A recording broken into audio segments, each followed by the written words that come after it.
দেখো ভাবি, আমাকে জ্বালায় না। মেয়েদের উপর আমার কোনো বিশ্বাস নাই। তুই শুধু রীতিকেলেই পড়ে আছি। কত মেয়েকে দেখলি? আমার হাজারটা মেয়েকে দেখা দরকার নাই, একটা মেয়েকে ভালোবেসে বুঝে গেছি। ও পালাইনি, তোকে যেটা বলেছিল ভুল বলেছিল। আসল ঘটনা শুনলে তুই তো আরো বেশি ঘৃণা করবি। আসল ঘটনা মানে?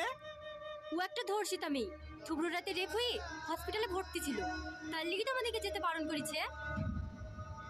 হ্যাঁ, তাহলে ও কোনো ছেলের সাথে পালিয়ে যায়নি? না। তুমি এই কথাটা আমাকে আগে বলবা না। ছি, আরে আরে, এ কি করছে? ছাড়ো আমাকে। ভাবি, তোমরা আগে থেকে সব জানতি? হ্যাঁ, আমরা দুদিন বাদেই সব শুনেছি। তাও আমাকে জানাওনি। ভাবি, আর কেউ না জানুক, তুমি তো জানো আমার দিকে কতটুকু ভালোবাসি। তাই বলি তুই একটা ওই রকম মেয়েকে বিয়ে করবি? আচ্ছা ভাবি, তুমিও তো একটা মেয়ে, তোমার সাথে যদি এরকম ঘটনা ঘটে তাতে তোমার কি দোষ বলো? যাও ভাবি, তুমি আব্বু মা ঠিকই বলো, আমি আজকে রীতিকে বিয়ে করবো। কে রে, অন্ধকারে বসে কেনে?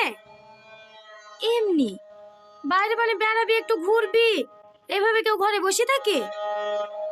ভালো লাগে না, ঘরে ঠিক আছি। ঘরে আর থাকতে হবে না, চল রেডি হইলে আমার মায়ের বাড়ি থেকে দুদিন বেরিয়ে আসি। আমি কোথাও যাব না ভাবি, তুমি যাও, আমাকে একটু একা থাকতে দাও।